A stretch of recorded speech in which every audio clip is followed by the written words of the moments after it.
Olá! Hoje a gente vai fazer uma jornada e tanto. Vamos começar com um mundo que a gente pode ver e tocar, mas depois vamos mergulhar fundo, bem fundo mesmo, até o nível subatômico.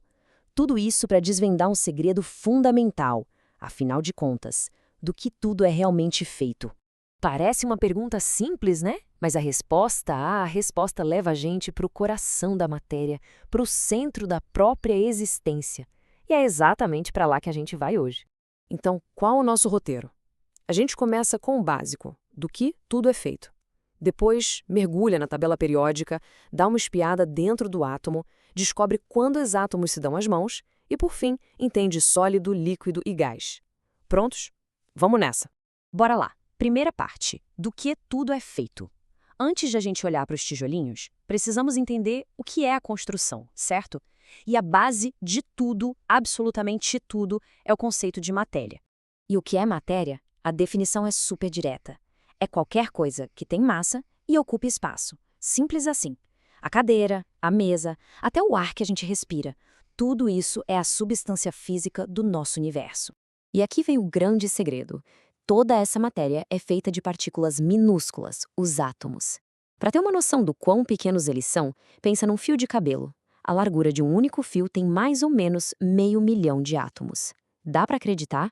Eles são os verdadeiros blocos de montar de tudo que existe. E o nome deles tem história. Átomo vem lá do grego átomos, que significa indivisível. A ideia foi dos filósofos gregos. Eles imaginaram que se a gente ficasse dividindo algo sem parar, uma hora chegaria numa partícula que não daria mais para cortar. Uma intuição genial. Mas como a gente vai ver, a história fica ainda mais interessante.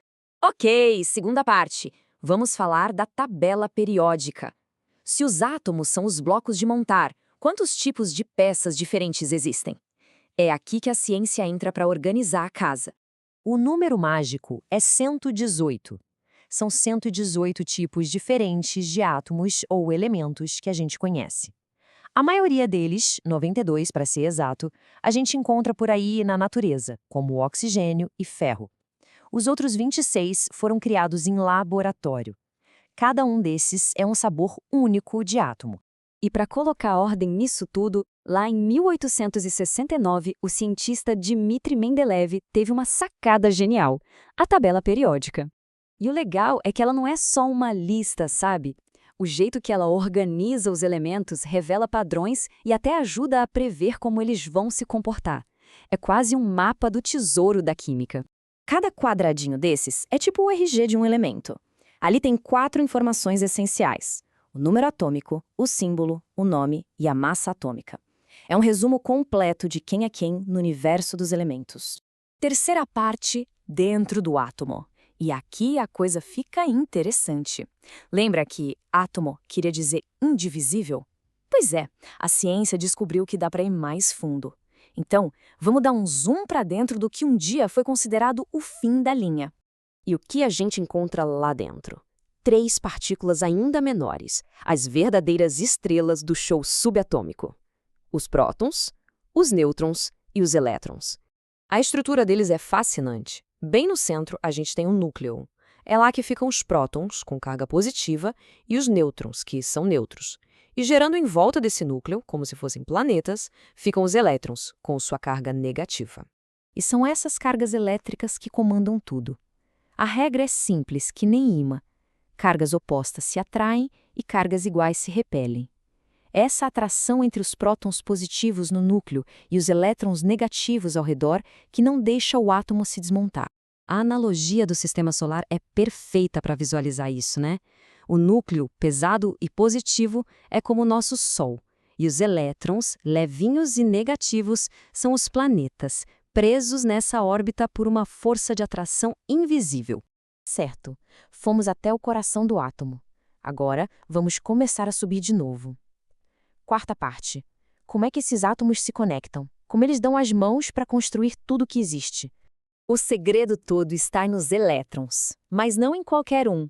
São os que ficam na camada mais de fora do átomo, os chamados elétrons de valência. Pensa neles como as mãos do átomo, sempre prontas para interagir com outros. E uma das maneiras mais comuns de eles se conectarem é justamente compartilhando essas mãos, esses elétrons. Para ficarem mais estáveis, os átomos compartilham seus elétrons de valência e, quando fazem isso, formam grupos que a gente chama de moléculas. É assim que os elementos se juntam para criar coisas novas. Muito bem, chegamos nas moléculas. Agora, na nossa última etapa, vamos dar o passo final e entender como o comportamento delas cria os estados da matéria que a gente vê todo santo dia. Vamos começar pelos sólidos. Pensa num cubo de gelo. Ali, as moléculas estão super organizadas, grudadinhas umas nas outras numa estrutura bem rígida.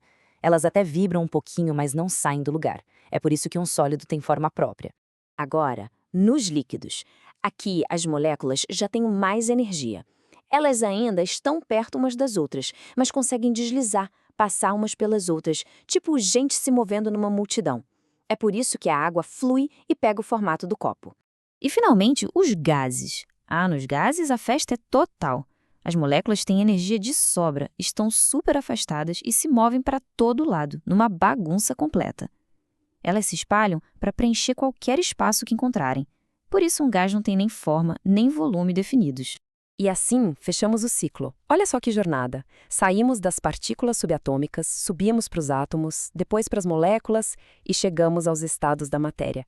É simplesmente incrível pensar que toda a complexidade do universo nasce de algumas peças e regras tão fundamentais. E tudo isso deixa a gente com uma última reflexão. No nível mais básico de tudo, o universo se constrói compartilhando, se conectando. Se os próprios átomos encontram estabilidade e criam coisas novas quando se unem, o que será que isso pode sugerir sobre a importância da conexão e da criação no resto do universo, hein? Fica aí pra gente pensar.